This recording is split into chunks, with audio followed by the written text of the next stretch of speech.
ನಾನು ನಿಮ್ಮ ಅನುಶ್ರುತಿ ದೇವರನವದಗಿ ಅನುಶ್ರುತಿ ಪಾಲಿಟಿ ಕ್ಲಾಸ್ಗೆ ಸ್ವಾಗತ. ಆತ್ಮೀಯ ವಿದ್ಯಾರ್ಥಿಗಳೇ, ಇಂದಿನ ಸಂಚಿಕೆಯಲ್ಲಿ ನಾವು ರಾಜ್ಯ ಸೇವೆಗಳ ಬಗ್ಗೆ ತಿಳಿದುಕೊಳ್ಳೋಣ. ಯಾವ ಸೇವೆಗಳ ಬಗ್ಗೆ? ರಾಜ್ಯ ಸೇವೆಗಳ ಬಗ್ಗೆ ನಾವು ತಿಳಿದುಕೊಳ್ಳೋಣ. State service. ಯಾವ ಸರ್ವಿಸ್? ಸ್ಟೇಟ್ ಸರ್ವಿಸ್ ಬಗ್ಗೆ ಇಂದಿನ ಸಂಚಿಕೆಯಲ್ಲಿ ನಾವು ತಿಳಿದುಕೊಳ್ಳೋಣ. ಹಳೆ ವಿಡಿಯೋದಲ್ಲಿ ನಾವು ಅಖಿಲ ಭಾರತ ಸೇವೆಗಳ ಬಗ್ಗೆ ಅಧ್ಯಯನ ಮಾಡಿಕೊಂಡಿದ್ದೆವು. ನೆಕ್ಸ್ಟ್ ಕೇಂದ್ರ ಸೇವೆಗಳ ಬಗ್ಗೆ ನಾವು ಅಧ್ಯಯನ ಮಾಡಿಕೊಳ್ಳಲಾಗಿದೆ. ಕೇಂದ್ರ ಸೇವೆ ಸರಿಯಾದ ರೀತಿಯಲ್ಲಿ ನೀವು ಅರ್ಥೈಸಿಕೊಂಡಿದ್ದೆ ಆದರೆ ಈ ರಾಜ್ಯ ಸೇವೆ ಸರಿಯಾದ ರೀತಿಯಲ್ಲಿ ಅರ್ಥವಾಗುತ್ತದೆ. ಹಿಂದಿನ ಸಂಚಿಕೆಯಲ್ಲಿ ನಾವು ಅಖಿಲ ಭಾರತ ಸೇವೆಗಳ ಬಗ್ಗೆ ಅಧ್ಯಯನ ಮಾಡಿಕೊಂಡಿದ್ದೇವೆ ಮತ್ತು ಕೇಂದ್ರ ಸೇವೆಗಳ ಬಗ್ಗೆ ನಾವು ಅಧ್ಯಯನ ಮಾಡಿಕೊಂಡಿದ್ದೇವೆ. ಇಂದಿನ ಸಂಚಿಕೆಯಲ್ಲಿ ನಾವು ರಾಜ್ಯ ಸೇವೆಗಳ ಬಗ್ಗೆ ಅಧ್ಯಯನ ಮಾಡಿಕೊಳ್ಳೋಣ. ಯಾವ ಸೇವೆಗಳ ಬಗ್ಗೆ? ರಾಜ್ಯ ಸೇವೆಗಳ ಬಗ್ಗೆ ಅಧ್ಯಯನ ಮಾಡಿಕೊಳ್ಳೋಣ. ಅಂದ್ರೆ ಸ್ಟೇಟ್ ಸರ್ವಿಸ್. ಯಾವ ಸರ್ವಿಸ್? ಸ್ಟೇಟ್ ಸರ್ವಿಸ್ ಬಗ್ಗೆ ನಾವು ಅಧ್ಯಯನ ಮಾಡಿಕೊಳ್ಳೋಣ. ಭಾರತ ಸಂವಿಧಾನದ 309ನೇ ವಿಧಿಯ ಅನ್ವಯವಾಗಿ ಭಾರತ ಸಂವಿಧಾನದ 309ನೇ ವಿಧಿ ಏನೈತಲ್ಲ, ಈ 309ನೇ ವಿಧಿಯ ಅನ್ವಯವಾಗಿ ರಾಜ್ಯ ಸೇವೆಗಳಿಗೆ ಅವಕಾಶವನ್ನು ಕಲ್ಪಿಸಿಕೊಡಲಾಗಿದೆ. ಭಾರತ ಸಂವಿಧಾನದ ಈ 309ನೇ ವಿಧಿಯ ಅನ್ವಯವಾಗಿ ರಾಜ್ಯ ಸೇವೆಗಳಿಗೆ ಅವಕಾಶವನ್ನು ಕಲ್ಪಿಸಿಕೊಡಲಾಗಿದೆ. ಭಾರತ ಸಂವಿಧಾನದ 14ನೇ ಭಾಗ, ಎಷ್ಟನೇ ಭಾಗ? 14ನೇ ಭಾಗ ಏನೈತಲ್ಲ, ಇದು ಯಾವುದರ ಬಗ್ಗೆ ತಿಳಿಸುತ್ತದೆ? ಕೇಂದ್ರ ಮತ್ತು ರಾಜ್ಯ ಸೇವೆಗಳ ಬಗ್ಗೆ ತಿಳಿಸುತ್ತದೆ. ಭಾರತ ಸಂವಿಧಾನದ 14ನೇ ಭಾಗ ಏನೈತಲ್ಲ, ಈ 14ನೇ ಭಾಗ ಕೇಂದ್ರ ಮತ್ತು ರಾಜ್ಯ ಸೇವೆಗಳ ಬಗ್ಗೆ ತಿಳಿಸುತ್ತದೆ. ಈ 14ನೇ ಭಾಗ ಭಾರತ ಸಂವಿಧಾನದ 308ನೇ ವಿಧಿಯಿಂದ 323ನೇ ವಿಧಿಯವರೆಗೆ ಒಳಗೊಂಡಿದೆ. 14ನೇ ಭಾಗ ಏನೈತಲ್ಲ ಅಥವಾ 14ನೇ ಪರಿಶಿಷ್ಟ ಏನೈತಲ್ಲ, ಈ ಪರಿಶಿಷ್ಟ ಭಾರತ ಸಂವಿಧಾನದ 308ನೇ ವಿಧಿಯಿಂದ 323ನೇ ವಿಧಿಯವರೆಗೆ ಒಳಗೊಂಡಿದೆ. ಈ ರಾಜ್ಯ ಸೇವೆಗಳಿಗೆ ಅವಕಾಶ ಮಾಡಿಕೊಟ್ಟಿರ್ತಕ್ಕಂಥ ಭಾಗ ಅಂದರೆ ಯಾವುದಂದ್ರೆ 14ನೇ ಭಾಗ. ರಾಜ್ಯ ಸೇವೆಗಳಿಗೆ ಅವಕಾಶ ಮಾಡಿಕೊಟ್ಟಿರ್ತಕ್ಕಂಥ ಭಾರತ ಸಂವಿಧಾನದ ವಿಧಿ ಯಾವುದಪ್ಪ? 9ನೇ ವಿಧಿ. ಎಷ್ಟನೇ ವಿಧಿ? 309ನೇ ವಿಧಿ ಏನೈತಲ್ಲ, ಈ ವಿಧಿ ರಾಜ್ಯ ಸೇವೆಗಳಿಗೆ ಅವಕಾಶವನ್ನು ಕಲ್ಪಿಸಿಕೊಡಲಾಗಿದೆ. ಅಷ್ಟೇ ಅಲ್ಲದೆ ಸ್ನೇಹಿತರೆ, ಈ ರಾಜ್ಯ ಸೇವೆಗಳು ಅಂದ್ರೆ ಏನಪ್ಪ ಅಂದರೆ ಪೊಲೀಸ್ ಆಗಿರಬಹುದು, ಆಡಳಿತ ಆಗಿರಬಹುದು, ಮಾರಾಟ ಆಗಿರಬಹುದು, ತೆರಿಗೆ ಆಗಿರಬಹುದು, ಭೂಕಂದಾಯ ಆಗಿರಬಹುದು, ವೈದ್ಯಕೀಯ ಸೇವೆಗಳು, ಇನ್ನೂ ಮುಂತಾದ ಸಂಬಂಧಿಸಿದ ಸೇವೆಗಳೇನಿದಾವಲ್ಲ, ಈ ಸೇವೆಗಳಿಗೆ ರಾಜ್ಯ ಸರ್ಕಾರ ನೇಮಿಸುತ್ತದೆ. ಈ ರಾಜ್ಯ ಸೇವೆಗಳೇನಿದಾವಲ್ಲ, ಈ ರಾಜ್ಯ ಸೇವೆಗಳು ಪೊಲೀಸ್ಗೆ ಸಂಬಂಧಪಟ್ಟಿರ್ತಕ್ಕಂಥ ಸೇವೆಗಳ ಮೇಲೆ ಕಾರ್ಯನಿರ್ವಹಣೆ ಮಾಡುತ್ತಾರೆ. ಈ ರಾಜ್ಯ ಸೇವೆಯ ಅಧಿಕಾರಿಗಳೇನಿದಾರಲ್ಲ, ಆಡಳಿತಕ್ಕೆ ಆಗಿರಬಹುದು ಅಥವಾ ಮಾರಾಟ ಆಗಿರಬಹುದು ಅಥವಾ ತೆರಿಗೆ ಆಗಿರಬಹುದು ಅಥವಾ ಭೂಕಂದಾಯ ಆಗಿರಬಹುದು ಮತ್ತು ವೈದ್ಯಕೀಯ ಸೇವೆಗಳಿಗೆ ಸಂಬಂಧಿಸಿದಂಥ ಇನ್ನಿತರೆ ಹಲವಾರು ಸೇವೆಗಳೇನಿದಾವಲ್ಲ, ಈ ಎಲ್ಲ ಸೇವೆಗಳಿಗೆ ರಾಜ್ಯ ಸೇವೆಯ ಅಧಿಕಾರಿಗಳನ್ನು ಯಾರು ನೇಮಕ ಮಾಡ್ತಾರಪ್ಪ ಅಂದರೆ ರಾಜ್ಯ ಸರ್ಕಾರ ನೇಮಕ ಮಾಡಿಕೊಳ್ಳುತ್ತದೆ.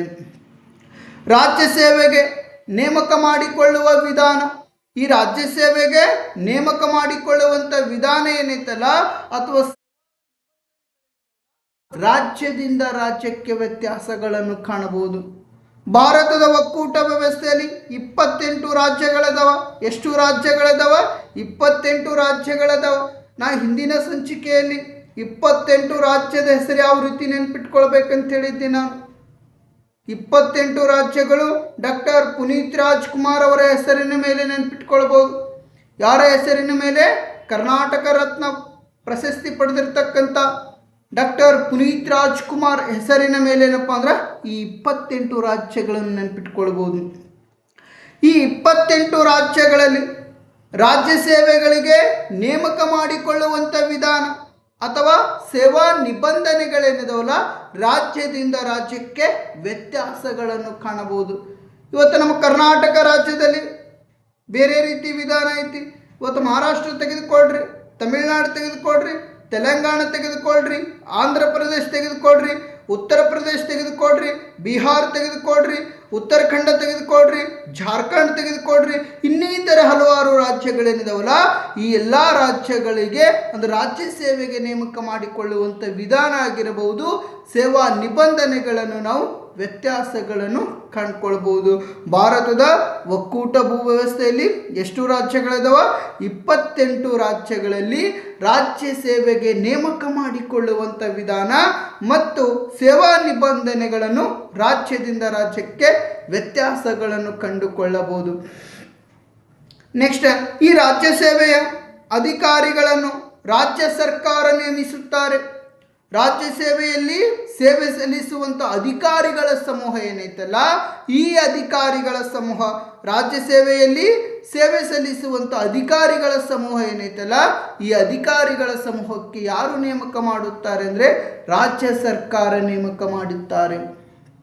ಯಾರು ನೇಮಕ ಮಾಡ್ತಾರ? ರಾಜ್ಯ ಸರ್ಕಾರ. ಕೇಂದ್ರ ಸೇವೆಯ ಅಧಿಕಾರಿಗಳನ್ನು ನೇಮಕ ಮಾಡಿಕೊಳ್ಳೋರು ಯಾರು? ಕೇಂದ್ರ ಸರ್ಕಾರ. ಅಖಿಲ ಭಾರತ ಸೇವೆಯ ಅಧಿಕಾರಿಗಳನ್ನು ನೇಮಕ ಮಾಡಿಕೊಳ್ಳೋರು ಯಾರು? ಕೇಂದ್ರ ಸರ್ಕಾರ. ಇನ್ನು ರಾಜ್ಯ ಸೇವೆಯ ಅಧಿಕಾರಿಗಳನ್ನು ನೇಮಕ ಮಾಡಿಕೊಳ್ಳೋರು ಯಾರಪ್ಪ ಅಂದ್ರೆ ರಾಜ್ಯ ಸರ್ಕಾರ ನೇಮಕ ಮಾಡಿಕೊಳ್ಳುತ್ತದೆ. ಯಾವ ಸರ್ಕಾರ? ರಾಜ್ಯ ಸರ್ಕಾರ. ಯಾವ ಸೇವೆಯ ಅಧಿಕಾರಿಗಳನ್ನು? ರಾಜ್ಯ ಸೇವೆಯ ಅಧಿಕಾರಿಗಳನ್ನು ಯಾರು ನೇಮಕ ಮಾಡುತ್ತಾರೆ? ರಾಜ್ಯ ಸರ್ಕಾರ ನೇಮಕ ಮಾಡುತ್ತಾರೆ. ಈ ರಾಜ್ಯ ಸೇವೆಯ ಅಧಿಕಾರಿಗಳು ಯಾವ ಸೇವೆಯ?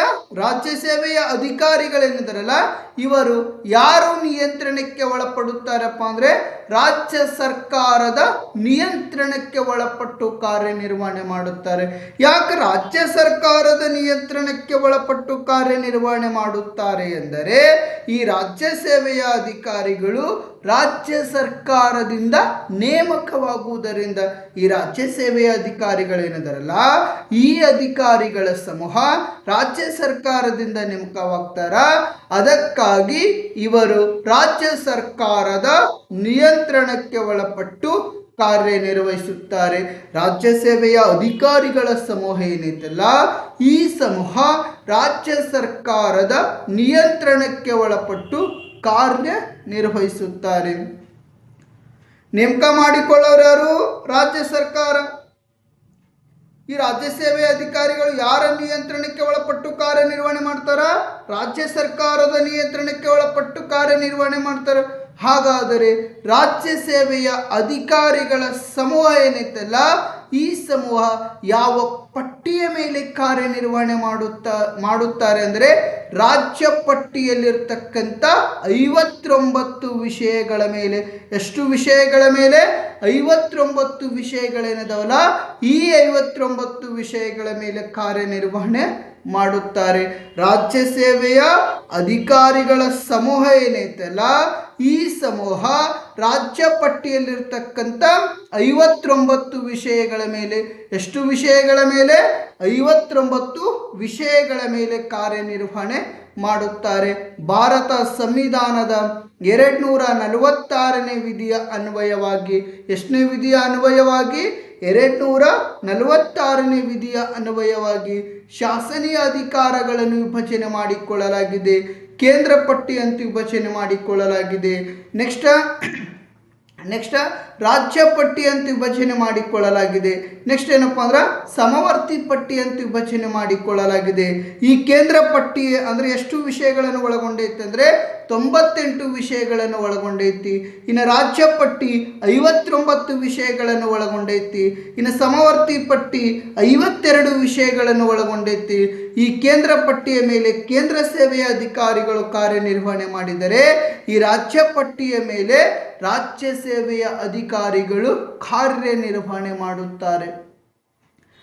ರಾಜ್ಯ ಸೇವೆಯ ಅಧಿಕಾರಿಗಳ ನೇಮಕ ಮಾಡೋರು ಯಾರು? ರಾಜ್ಯ ಸರ್ಕಾರ. ಇವರು ಯಾರ ನಿಯಂತ್ರಣಕ್ಕೆ ಅಂದ್ರೆ ರಾಜ್ಯ ಸೇವೆ ಅಧಿಕಾರಿಗಳು ಯಾರ ನಿಯಂತ್ರಣಕ್ಕೆ ಒಳಪಡ್ತಾರ? ರಾಜ್ಯ ಸರ್ಕಾರದ ನಿಯಂತ್ರಣಕ್ಕೆ ಒಳಪಡ್ತಾರ. ನೆಕ್ಸ್ಟ್ ರಾಜ್ಯ ಸೇವೆ ಅಧಿಕಾರಿಗಳು ಯಾವ ಪಟ್ಟಿಯ ಮೇಲೆ ಕಾರ್ಯನಿರ್ವಹಣೆ ಮಾಡ್ತಾರ? ರಾಜ್ಯ ಪಟ್ಟಿಯ ಮೇಲೆ ಕಾರ್ಯನಿರ್ವಹಣೆ ಮಾಡ್ತಾರ. ಹಾಗಾದರೆ ರಾಜ್ಯ ಪಟ್ಟಿಗಳು ಪ್ರಸ್ತುತ ಎಷ್ಟದಾವಪ್ಪ ಅಂದ್ರೆ 59 ವಿಷಯಗಳನ್ನು ಒಳಗೊಂಡಿದೆ. ಈ 59 ವಿಷಯಗಳ ಮೇಲೆ ಅಧಿಕಾರವನ್ನು ಚಲಾಯಿಸುವಂತ ಜವಾಬ್ದಾರಿ ಯಾರಿಗೆ ಐತಪ್ಪ ಅಂದ್ರೆ ರಾಜ್ಯ ಸೇವೆಯ ಅಧಿಕಾರಿಗಳಿಗೆ ಐತಿ. ಯಾವ ಅಧಿಕಾರಿಗಳಿಗೆ? ರಾಜ್ಯ ಸೇವೆಯ ಅಧಿಕಾರಿಗಳಿಗೆ ಐತಿ. ನೆಕ್ಸ್ಟ್ ಏನಪ್ಪ ಅಂದ್ರೆ ಈ ರಾಜ್ಯ ಸೇವೆಗಳಲ್ಲಿ ಸಹಿತ ಕೇಂದ್ರ ಸೇವೆಗಳಲ್ಲಿ ಯಾವ ರೀತಿ ಗ್ರೂಪ್ ಎ ಅಧಿಕಾರಿಗಳನ್ನು ಒಳಗೊಂಡೈತಲ್ಲ, ಗ್ರೂಪ್ ಬಿ ಅಧಿಕಾರಿಗಳಾಗಿರಬಹುದು, ಗ್ರೂಪ್ ಡಿ ಅಧಿಕಾರಿಗಳನ್ನು ಒಳಗೊಂಡಿತ್ತಲ್ಲ, ಅದೇ ರೀತಿ ರಾಜ್ಯ ಸೇವೆಗಳಲ್ಲಿ ಗ್ರೂಪ್ ಎ ಅಧಿಕಾರಿಗಳನ್ನು ಕಂಡುಕೊಳ್ಳಬಹುದು, ಗ್ರೂಪ್ ಬಿ ಅಧಿಕಾರಿಗಳನ್ನು ಕಂಡುಕೊಳ್ಳಬಹುದು, ಗ್ರೂಪ್ ಸಿ ಅಧಿಕಾರಿಗಳನ್ನು ಕಂಡುಕೊಳ್ಳಬಹುದು ಮತ್ತು ಗ್ರೂಪ್ ಡಿ ಅಧಿಕಾರಿಗಳನ್ನು ಕಂಡುಕೊಳ್ಳಬಹುದು. ರಾಜ್ಯ ಕೇಂದ್ರ ಸೇವೆಗಳಲ್ಲಿ ಸಹಿತ ನಾವೇನು ನೋಡ್ಕೊಂಡಿದ್ದೆವು, ಅಲ್ಲಿ ಸಹಿತ group A, group B, group C, group D ಅಧಿಕಾರಿಗಳಂತೆ ನೋಡ್ಕೊಂಡಿದ್ದೇವಲ್ಲ, ಈ ರಾಜ್ಯ ಸೇವೆಗಳಲ್ಲಿ ಸಹಿತ ಅಧಿಕಾರ ಶ್ರೇಣಿ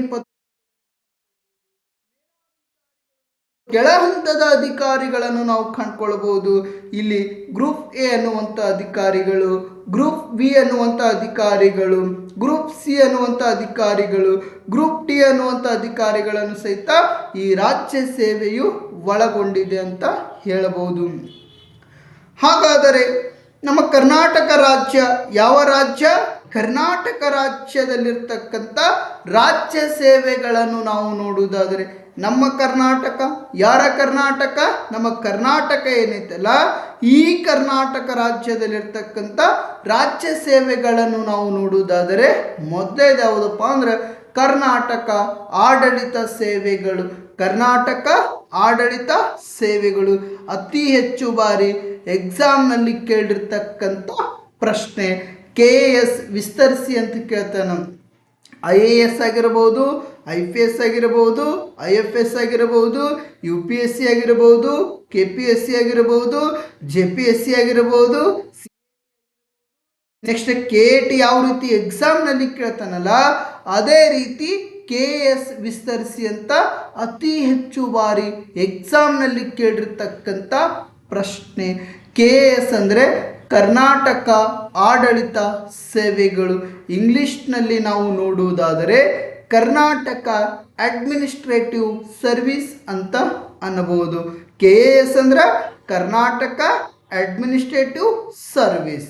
ಕನ್ನಡದಲ್ಲಿ ನಾವು ನೋಡುವುದಾದರೆ ಕರ್ನಾಟಕ ಆಡಳಿತ ಸೇವೆಗಳು.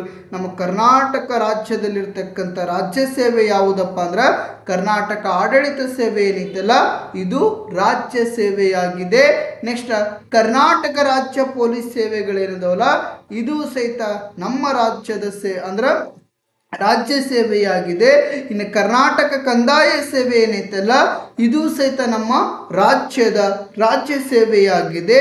ಇನ್ನು ಕರ್ನಾಟಕ ಆಹಾರ ಮತ್ತು ನಾಗರಿಕ ಸೇವೆಗಳೇನಿದಾವಲ್ಲ, ಇದು ಸಹಿತ ನಮ್ಮ ರಾಜ್ಯದ ರಾಜ್ಯ ಸೇವೆಯಾಗಿದೆ.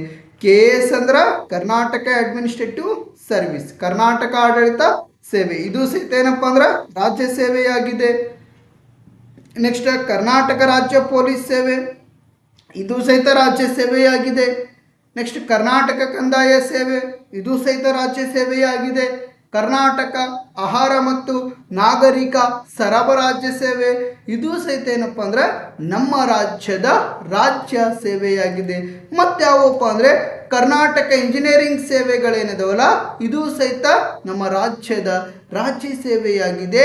ಇನ್ನು ಕರ್ನಾಟಕ ಲೋಕೋಪಯೋಗಿ ಸೇವೆಗಳೇನಿದಾವಲ್ಲ, ಇದು ಸಹಿತ ನಮ್ಮ ರಾಜ್ಯದ ರಾಜ್ಯ ಸೇವೆಯಾಗಿದೆ. ಇನ್ನು ಕರ್ನಾಟಕ ಸಹಕಾರಿ ಸೇವೆಗಳಾಗಿರಬಹುದು, ಕರ್ನಾಟಕ ಅಬಕಾರಿ ಸೇವೆಗಳಾಗಿರಬಹುದು, ಕರ್ನಾಟಕ ಅರಣ್ಯ ಸೇವೆಗಳಾಗಿರಬಹುದು, ಈ ಎಲ್ಲ ಸೇವೆಗಳೇನಿದಾವಲ್ಲ ಕರ್ನಾಟಕದಲ್ಲಿರ್ತಕ್ಕಂಥ ರಾಜ್ಯ ಸೇವೆಗಳಾಗಿವೆ. ಕರ್ನಾಟಕ ಇಂಜಿನಿಯರಿಂಗ್ ಸೇವೆಗಳು, ಕರ್ನಾಟಕ ಲೋಕೋಪಯೋಗಿ ಸೇವೆಗಳು, ಕರ್ನಾಟಕ ಸಹಕಾರಿ ಸೇವೆಗಳು, ಕರ್ನಾಟಕ ಅಬಕಾರಿ ಸೇವೆಗಳು, ಕರ್ನಾಟಕ ಅರಣ್ಯ ಸೇವೆಗಳು, ಈ ಎಲ್ಲ ಸೇವೆಗಳೇನಿದಾವಲ್ಲ ಈ ಸೇವೆಗಳು ಕರ್ನಾಟಕ ರಾಜ್ಯದ ರಾಜ್ಯ ಸೇವೆಗಳಾಗಿವೆ. ಯಾವ ಸೇವೆಗಳಾಗಿವೆ? ಕರ್ನಾಟಕ ರಾಜ್ಯದ ರಾಜ್ಯ ಸೇವೆಗಳಾಗಿವೆ. ಬಹಳ ಸಿಂಪಲ್ ಐತಿ. ನಾವೇನೇನು ನೋಡ್ಕೊಂಡಿದ್ದೇವೆ ಹಿಂದಿನ ಸಂಚಿಕೆಯಲ್ಲಿ? ಅಖಿಲ ಭಾರತ ಸೇವೆ ಅಂತ ನೋಡ್ಕೊಂಡಿದ್ದೇವ. ಯಾವ ಭಾರತ? ಅಖಿಲ ಭಾರತ.